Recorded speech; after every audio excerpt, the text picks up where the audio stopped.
कहानी का आगाज नूर की खाला के घर से होता है, जहां वो अपनी भांजी नूर से बेहद मोहब्बत और फिक्र का इजहार करती है। वो नूर को देखकर खुश होती हैं और कहती हैं कि उन्होंने जानबूझकर तबीयत खराब होने का बहाना बनाया ताकि अहमद को मजबूर किया जा सके कि वो नूर को उनके पास भेज दे। इस मौके पर पता चलता है कि नूर को सालार रास्ते में ऑटो रिक्शा में भेज देता है, जिस पर खाला शदीद नाराज होती है और इसे लापरवाही समझती है। वो बार बार कहती हैं कि एक लड़की को अकेला भेजना खतरनाक हो सकता था, जबकि सालार अपनी सफाई देता है कि गाड़ी खराब हो गई थी और उसने मुकम्मल पत्ता भेज दिया था। मगर इस बहस से जाहिर होता है कि सालार के अंदर जिम्मेदारी का फुकदान और खुद गर्जी मौजूद है।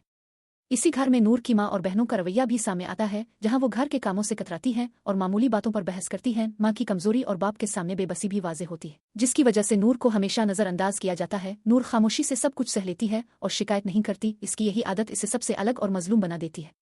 दूसरी तरफ सालार और निदा के दरमियान एक इंतहाई तल्ख मुलाकात दिखाई जाती है, जहां निदा अपने टूटे हुए दिल के साथ सालार से जवाब मांगती है कि इसने वादे करके क्यों छोड़ दिया। मगर सालार निहायत बेरहमी से कहता है कि वो अब बदल चुका है और निदा अब इसकी टाइप नहीं रही। वो एतराफ़ करता है कि इसे किसी और से मोहब्बत हो गई है और वो एक औरत का आदमी बन चुका है। साथ ही वो निदा को धमकी देता है कि अगर इसने इसका पीछा न छोड़ा तो वो उनकी ज़ाती वीडियोज़ वायरल कर देगा। ये मंजर सालार के असल किरदार को बेनकाब करता है कि वो कितना खुदगरज, जालिम और जज्बात से खाली इंसान है। निदा रोती है, गिड़गिड़ाती है, मगर सालार का दिल नहीं पिघलता।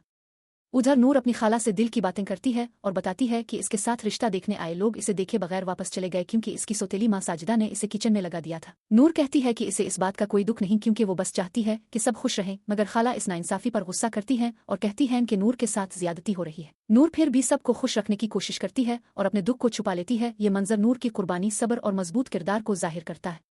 इसी दौरान इफ्तिखार शाह जुवाहद और सियासत की दुनिया का रुख भी सामने आता है, जहां ताकत, दौलत और मुफाद के खेल जारी है। इफ्तिखार शाह अपने बेटे जुल्फिकार की शादी के मामले में मुदाखलत करता है और चाहता है कि वो होर को तलाक देकर मारिया से शादी करे, क्योंकि ये रिश्ता इसके कारोबारी मुफादात के लिए जरूरी है। मगर जुल्फिकार की माँ इस फैसले की मुखालफत करती है और कहती है कि होर ही इसके बेटे के लिए सही है। इस गुफ्तगू से वाज़ेह होता है कि यहाँ रिश्ते जज्बात पर नहीं बल्कि फायदे पर बनाए जा रहे हैं।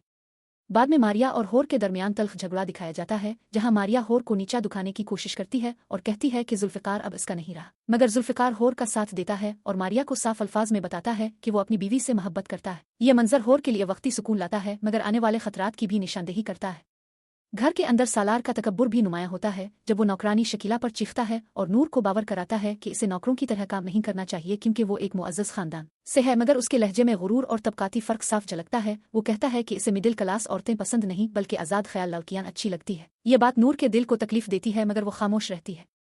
मजमूई तौर पर किस्त 05 में नूर की मजलूमियत, सालार की बेहिस्सी, निदा की टूटी हुई मोहब्बत, इफ्तिखार शाह की साजिशें और जुल्फिकार होर की जिदोजहद सब एक साथ सामने आती है। एक तरफ नूर सब्र और कुर्बानी की मिसाल बनी हुई है, तो दूसरी तरफ सालार ताकत और खुदगर्जी की अलामत बनता जा रहा है। निदा का किरदार धोखे का शिकार औरत की तस्वीर पेश करता है, जबकि खाला नूर के लिए वाहिद सहारा बनकर उभरती हैं। यह किस्त वाजे करती है कि आने वाली कहानी में राज, टकराव और जज्बाती तूफान मजीद शिद्दत इख्तियार करेंगे और हर किरदार को अपने अमाल का हिसाब देना पड़ेगा।